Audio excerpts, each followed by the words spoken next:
Hey, everybody, welcome to the show. I'm Jordan Edwards. This is Demi Ramos on your right with the pink curtain. Demi is in New York City, and I am in Kansas City visiting my parents. So we're kind You of, usually have a pink aura as well. I usually have a pink aura as well. Um, Today it's nice, calming yellow, kind of a nice mellow yellow yeah. Okay, so here we go. Today we've got Bryan on the show. She is a singer-songwriter, originally from Seattle, relocated to Nashville, started her career sort of as a country singer, but we will soon learn that calling Bailey a country singer is not completely accurate. She has toured with country superstars like Kane and Kelsea Ballerini, and she has her song "Play with Me" is making waves right now. So let's bring her on the show, ladies and gentlemen. Bryan. Yay! Hello. What is going on? Nothing much. Thanks for having me, you guys. Absolutely. So, I mentioned in your intro that you people think of you as a country singer, but it's not really accurate to call you a country singer. So tell us about, that whole thing. First of all, let's start at the beginning. You're from Seattle originally. Yeah. And I don't think of Seattle as a hotbed of country music talent. So tell us about why you gravitated towards that Nashville sound when you were, coming up in your early teens. Yeah. So I tell people that I'm from Seattle because really I'm from a very small town called Sequim, which is a few hours. Everybody knows Sequim. Sequim is coming. You know Sequim. You do? No. Nobody knows Sequim, which is why I just kind of claim Seattle, which I think is what a lot of people from the Pacific Northwest or area of Washington do when they're from a town like that. But I kind of had a unique background musically growing up because of being in that area, because I had access to Seattle and the music scene there, which is not country. It's kind of eclectic. It's rock, and then there's like some hip hop going on there too. But I grew up in a really rural area. Like I was getting stuck behind tractors on the way to school type of thing. So I definitely like had access to the kind of like quintessential like country lifestyle. That's what people listen to in the town that I grew up in. But I had all kinds of other influences the whole time. And I think the reason I say I like stumbled into country music because I got my first publishing deal when I was 15, and that's kind of what brought me to Nashville. Are you guys still here? Yeah, we're still here. We can switch the camera. I didn't know. I got so This is like a real TV show. We can switch. Hey, now look, I'm number one. Now you're number one. It's just like it's like cable news. It's just like being on CNN. I'm so sorry that I have no chill, and I felt so alone all of a sudden. No. Anyway, yeah, this is so professional. This is better than Zoom. Are you kidding me? Yeah, that's why we're using it. Yeah, I get it. I'm fully on board now. I was apprehensive, but I'm here. Thank you. No, but I think I stumbled into country because at the time that I started traveling to Nashville and got opportunities here, Taylor Swift's first album had just come out, and that's what I was obsessed with. And I got my first guitar when I was 12, and that's when I really started writing music. And what I was into was like young female country. And I think you figure out your sound as an artist by imitating the people that you love. And like, that's what I loved at the moment. That's what I related to the most. And so that's what I started writing. And I just happened to have the opportunity to like share what I was writing at that time while I was still kind of developing my sound. And so it was like, all right, I'm going to just start putting out country music then, because that's what I'm making. And I happen to be getting some opportunities in this area. And then now my sound is completely different. And that's just, you're just hearing me grow up, kind of. You have such an amazing, I'm obsessed with your voice. Down to the songwriting. She is a real songwriter, guys. Like, I mean, some of the things that you say just like strikes me, the detail, the realness. Do you find it easy to bring your vulnerability to paper? Well, thanks. That's like the best compliment you could give me. I always say, like, if I could, being an artist is cool because you get to do a lot of different things. But if I had to pick one part of it to do for the rest of my life, it would be writing, hands down. So I appreciate that. The vulnerability in the writing, it's just kind of how I do it. Like, it's never, I sometimes envy other people's ability to write from like a completely fictional place and just be like, I want to write this kind of song today. I want to tell this story.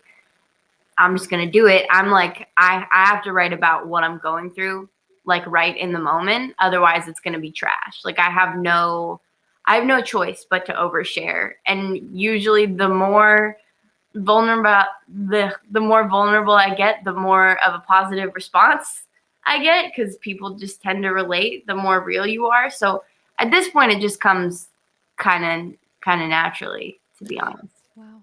One of the reasons I wanted to have you on the show is I'm fast. So I'm from Missouri. I'm in Kansas City right now. And so I grew up around country music. I grew up in like the Tim McGraw, Faith Hill kind of era. And, country music to me is kind of boxed in, like if you're too pop, if you're too soul, if you're too hard, like for years, people use the term alternative country to describe people going back to Graham Parsons and, and even Emmylou Harris, as all alternative country because they were too rock, and the Nashville, you're on Warner Nashville still, correct? Or you? I'm not anymore. You're not anymore. They're amazing though. Highly recommend if you're trying. Highly recommend. 5 stars. Yeah. Would sign here again. Absolutely. Yeah. Well, my point is that,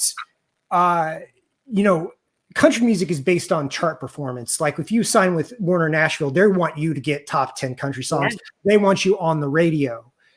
Was that kind of unappealing, that pressure to make hit singles?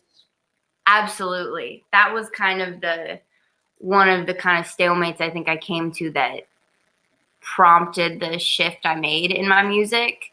It was a natural shift as far as like, I evolved as a person and my music evolved like as an artist, but it came down a lot to like, okay, like the artistry's there, like you write cool songs, the vibe is great, but like we don't have that radio single.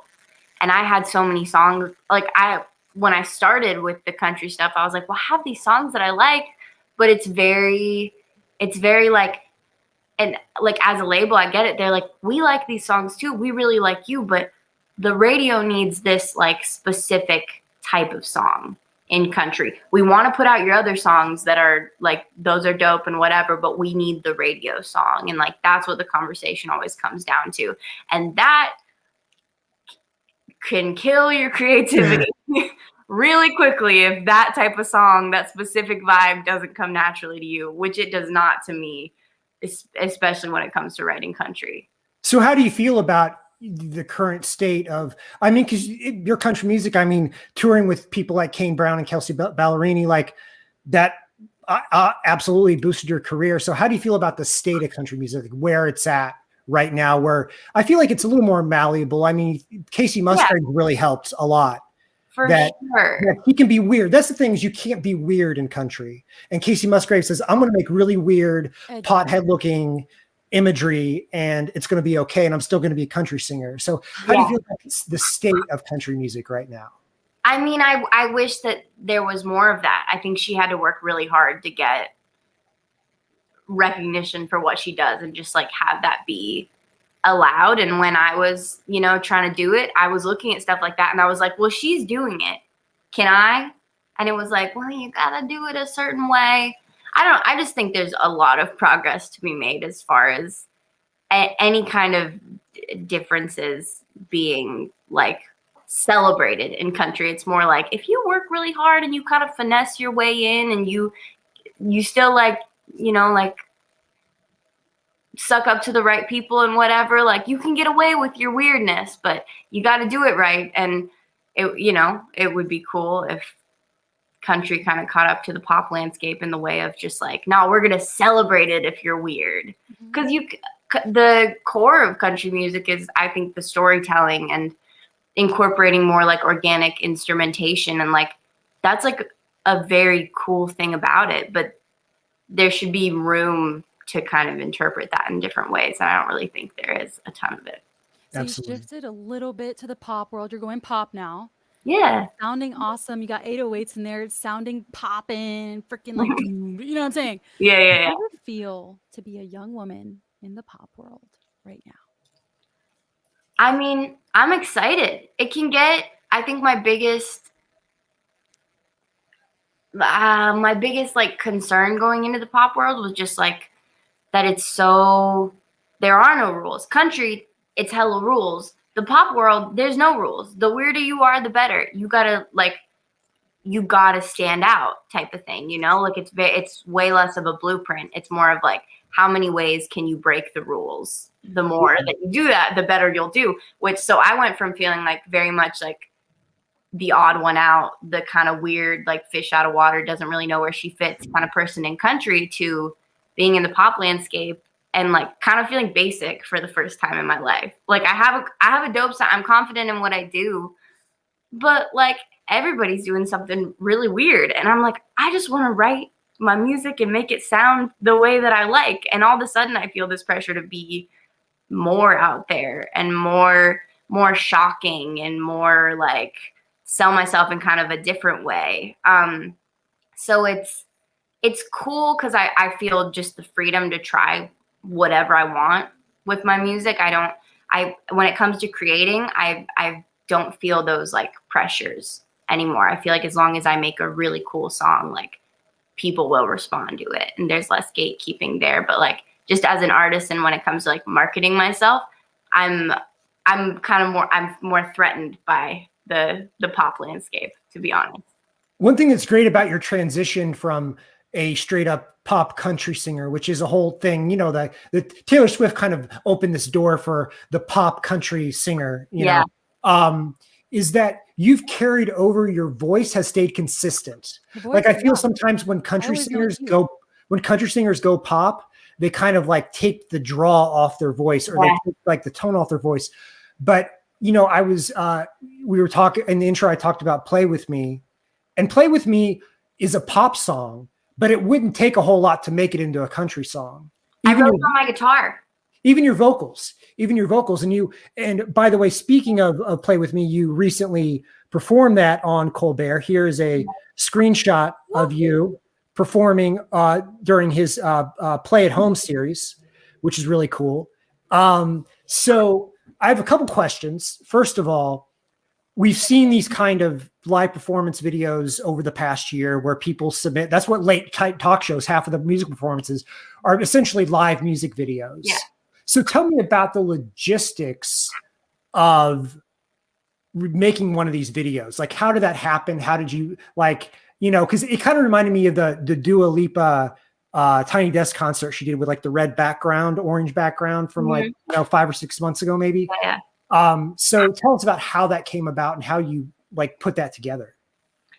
Well, how the opportunity came about, I have no idea. My team is just cool. But how it comes together, I haven't done like a ton of filmed live performance stuff. Definitely nothing for like a late night TV type vibe. So it was a little overwhelming to figure out. You have to perform it like you're live, and they're recording the audio while you're trying to give this performance and play to the camera. And like, thankfully we were submitting the video, so I got to do more than one take, but like you gotta be on every single time and hope that the vocal take you get that's the best is also the best performance take. And that was that was a challenge for sure. I love Play With Me.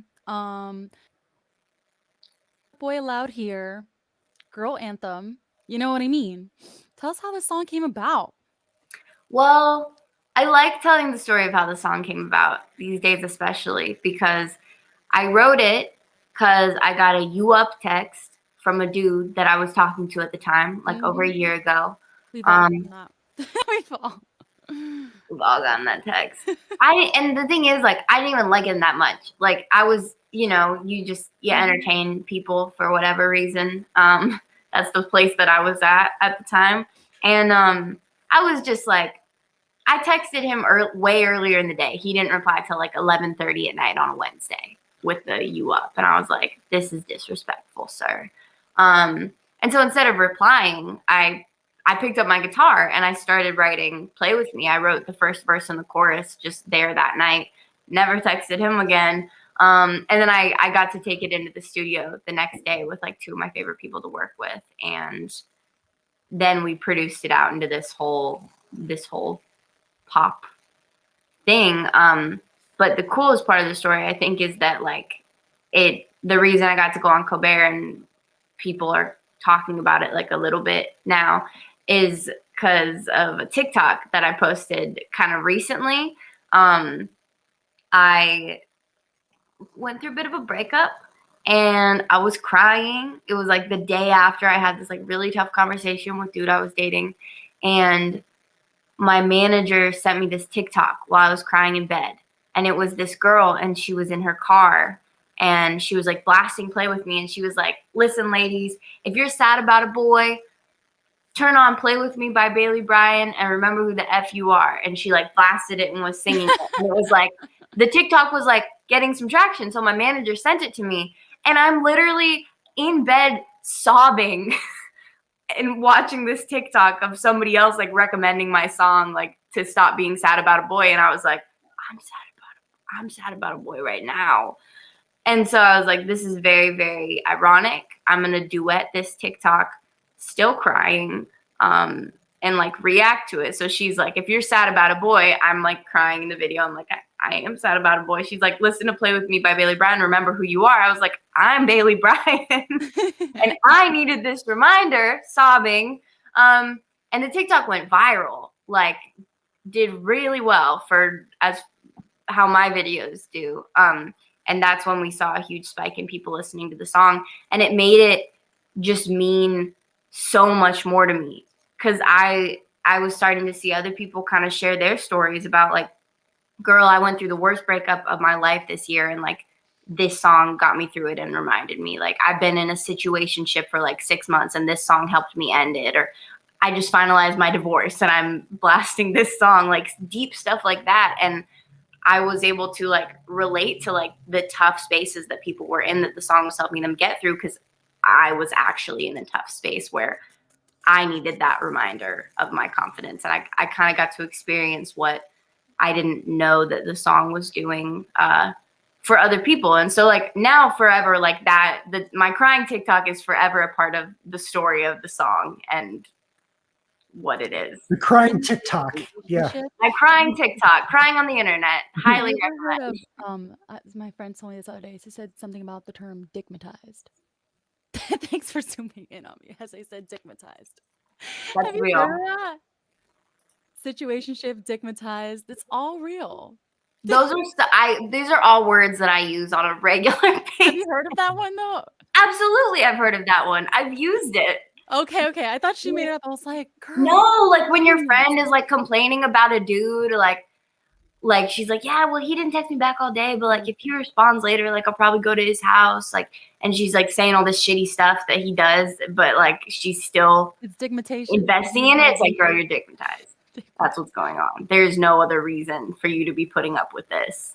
Let me speak on behalf of dudes who have sent you up texts and who have received you up texts. Like, this is a two-way street. This is a two-way street. Absolutely.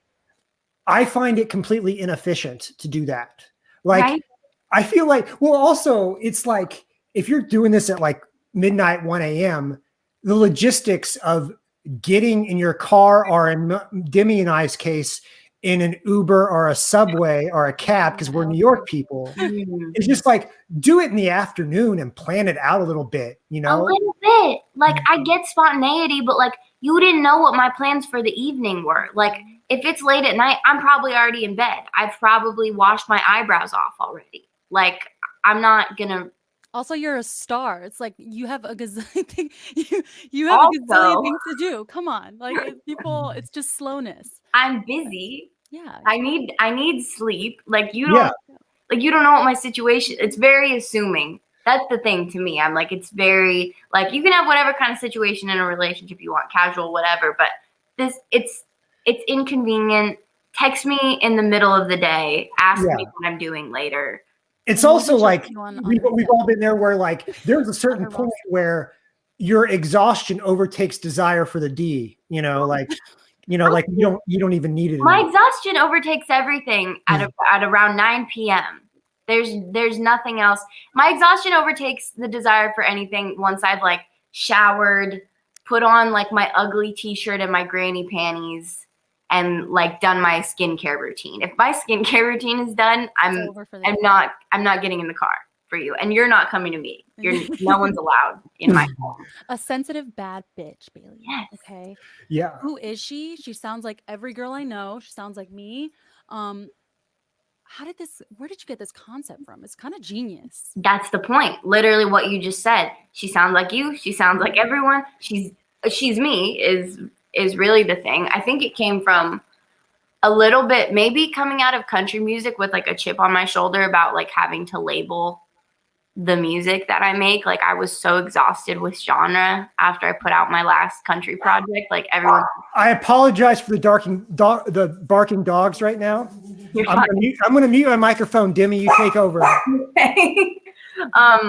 But like you get a lot of people like, so what would you call the music you make? Like, what are your influences? Like, what genre do you fit into? And I was like so sick of answering that question. And I'm getting ready to put out pop music. People are like, how would you describe your music? And a lot of the stuff I'm getting ready to put out is like very R&B leaning as well. Like I'm never just in the middle of one genre. It's what I've learned. I'm always kind of in this like ambiguous place. That's the kind of music I like to make. But people are asking me to describe what I do, and I'm like, I don't want to describe it based on the sound. Like for me, it's so much more about the place that the music is coming from and what I'm talking about in it, and the sound kind of follows that. So I started saying I make sensitive bad bitch music because Fire. I find that in a lot of my songs, it's never just like, oh, this is a sad song. This is a breakup song. This is an I'm mad at you song. This is a happy love song. It's all, or this is an empowering song, or this is a sad girl song. Like it's all very often like there's like a duality in it. A lot of the songs I write are about like, and at least on my upcoming project, are about like I'm moving on. I'm gonna fill up my roster. Like I got options, but then also in the same song, the next verse turning around and being like, but I do want you. Like I'm actually kind of hurting right now, and that's why I'm like I'm gonna do what it takes to move on. But like let me say, like I would prefer to have you over filling up my roster. So like don't make me do this. It's very like there's a confidence, but there's a vulnerability in that as well. So to me, that's what sensitive bad bitch is. I love that you're also fighting against that kind of like the music industry always trying to put females especially in boxes. It's like we're in 2021. Genres are bending all over the place. Yeah. Like women aren't going to listen to X amount of middle-aged men telling young women what to do about their music and what to call it. No. And it's like I like that you're a sensitive bad bitch. Thank you. Yeah, I've definitely found that pressure too as a woman in the industry of like it's like, okay, so what are you? Like what little tiny one-dimensional category do you fit into? Are you the sad girl? Are you the sexy girl? Are you the funny girl? Are you the angry girl? Like which it's almost like pick one emotion and then that's what you represent as a woman in music. And I'm like, I feel way too much all the time to be the sad girl or the happy girl or the confident girl or whatever. I'm all of it. So to me, sensitive bad bitch kind of, it encompasses that. We, Demi and I are both music people. We're also both fashion people to some extent. And I got to say that is a sick hoodie, whatever you got going on there. I was wondering, what is she wearing? Look. Wow. Yeah. Stand up again. We'll do this. Let's do a whole look, right? Oh yeah. Let's talk about style for a second. Don't look in my room. It's messy, but it's a whole. Where did you get this from? A whole vibe. Jaded Incorporated, I think is what it's called. Jaded Incorporated London. It's just like I'm like winded from standing up and spinning around on my We bed. appreciate the impromptu fashion show, though. You saw how quickly I popped up. I'm so glad you asked. Yeah. It's like a boutique I found on Instagram, and they have like very dope stuff. But yeah, well, the flannel is kind of an ode to the Seattle grunge kind of thing too. Yeah, and I'm a big flannel guy. That's like I make it a point to make that like a bit of an element in my wardrobe. So I appreciate you noticing. I guess there's like kind of like grunge flannel, and there's like country flannel, so it makes perfect sense. Yeah, I lean toward grunge flannel, I think. Now you're permanently in Nashville, correct? Yeah. Or okay. How do you like living in Nashville? We had there's a singer-songwriter, Briston Maroney, who's Nashville based, who we had on and he kind of trashed like the music, like the Broadway bar and grill commercialized thing. How do you feel about Nashville as a place to live? I like living in Nashville. I don't think I would have I don't think that would have been the first thing I said if you asked me that like 2 or 3 years ago, especially coming from the West Coast and the Northwest. I miss the nature a lot. Like I miss the vibe. I don't really understand the South. I've realized now that Nashville isn't even like the South. Which when I came here, I was like, you can get sweet tea anywhere. I am in the Southern area now. They call Tennessee and Kentucky the Mid-South is the way we refer to it here, as opposed to the Deep South, which would be Alabama, Mississippi, Georgia. I didn't even know about that. Yeah. But I really like it. I think it's a unique city. I think it's just going to get cooler too, because I feel like there's so much more to it than country music. I will say the country music element of it is like the least exciting part of it to me at this point. Like there's other music scenes kind of bubbling up, and there's cool places to go and things to do. I avoid Broadway most of the time. So you would not find you on a typical Saturday night at the Florida Georgia Line House eating a big old cheeseburger and a Bud Light, If you find me there doing that on a Saturday night, ask me if I'm okay. That could be, maybe you're drowning. Maybe you're having a boy problem and you're like, I need a cheeseburger. A big, yeah. Speaking of, what's your like comfort food? Besides, let's move past the crying TikTok.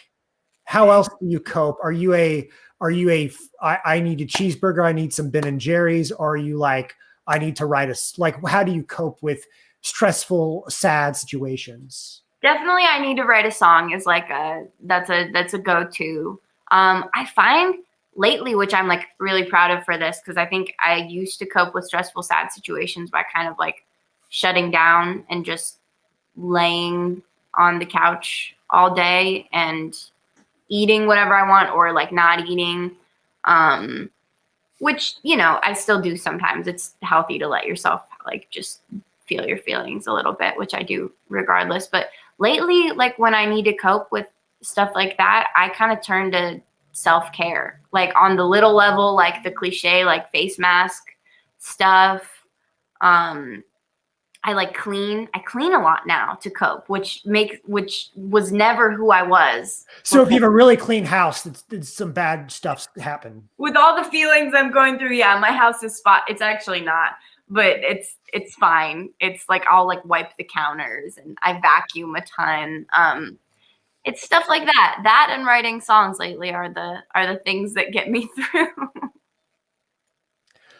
So the last release you have out is actually just an EP. You released the EP, the Fresh Start EP that the Play With Me was on.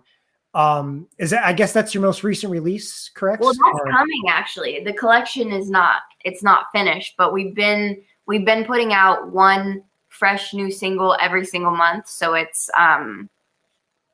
we released like 5 of the songs that'll be on the project now, but the whole thing will come out in May. Well, I learned it's kind of, go ahead, Demi. I just wanted to talk about that project as well, because this song's Still Your Girl. Yeah. All right. Everyone has to listen to this song. It's actually like the concept is so like sexy and sick and like amazing. Where, like, is this something that happened to you? Like, how did you come up with that? I know I asked you that about your music, but I will say that's the only song I've ever written that didn't come like directly from something that I've been through. It's the only one. I'm like, I've never, which kind of makes it disappointing. I think like I wish I'd actually done that to someone. I don't know if I could in real life. That was one where I walked into a writing room and one of my co-writers like had this idea, and I was like, I have not experienced this. You know, that's happened to me before. That's why I'm like bugging out. Really? Where See, the girl ended up like just talking to me, and like it's a long story, but like she actually did steal me, and like it was crazy. that's Like, great. So that's what as I've a learned. friend, like as a friend, but you know what I mean? I know exactly, and that's what I've learned since putting it out. Like I thought when we were writing it, I was like, this is a really out there thing to write. I'm like, this is a wild circumstance. But I'm like, but the story is good. It's so interesting. I've definitely felt this. Like I've imagined doing this before. I'm sure people have imagined it. But since putting it out, people have come to me and been like, this happened to me. I'm like, what? Who does that? That's crazy. That's crazy. It's been fun to hear like stories since releasing it. So real. I mean, let's go back to the one thing you were talking about in terms of the whole Nashville thing, and you mentioned co-writing. That's obviously a big thing in Nashville. Yeah. And you know, the writing sessions, and I've heard from country singers, singer-songwriters that, you know, these kind of forced writing sessions that your label makes you do and stuff. How do you feel about writing with other people versus writing just by yourself? I think co-writing is magical. Like I fell in love with it when I first moved to Nashville, just because like the fact that you can show up in a room, a write that maybe it was set up by someone you don't even know and you've never met these people before, and you can show up and like just kind of start talking and then leave 6 hours later maybe and have like a whole song that's just like pieces of all of you when you were strangers before that. Like I think that's dope. I will say, like, I've been pretty blessed in the process with that like I was never pressured by anyone on my team to like do the whole, you have to do 5 co-writes. Oh, you have to do co-writes 5 days a week. Like sometimes do 2 a days, and we're just gonna throw you in the room with whoever and like hope we come out of it with a hit. Like that would be soul crushing for me. And I think maybe they knew that. That would have ruined it. But I've met cool people through that. And yeah, I think co-writing's dope. But also I will say, like, lately my favorite thing to do is sit down just with like a producer who like has a really cool track, and just like sit in my head and write lyrics on my own, and then kind of like go back and forth with whoever I'm in the room with, and like go back and edit it, but it's still very much like my words. So for me, it kind of depends on what mood I'm in, whether I want to like fully co-write or not. Who's your ultimate like pop star idol or country star idol who like maybe you like, if you can only imagine when kind of coronavirus is all better, go on tour with? I mean, ultimate, I would love to like be. She's going to be headlining her tour. Yeah. Yeah. Or Okay. have them, you know, I'm talking about like a, you know, Madonna, you know what I mean? Yeah, let me manifest this here. That's why I'm thinking about it so hard.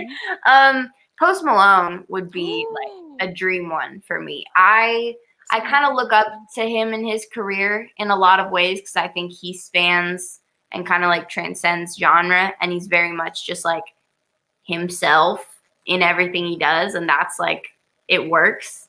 Like Post Malone could like dead ass do a collab with like Luke Bryan, and everyone would be like, cool. Yeah. Yeah. Like name someone that Post Malone couldn't collab with. Like there's very few vibes that he couldn't do his thing with, and it would still be very clearly Post Malone. That's the cool thing to me. Like he like shape shifts like genre wise and whatever, and can collab with different people, but you always know that it's him.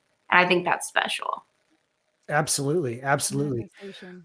Well, Bailey, we're going to have to end it here. thank you so much for joining us on It's Real, Jordan and Demi.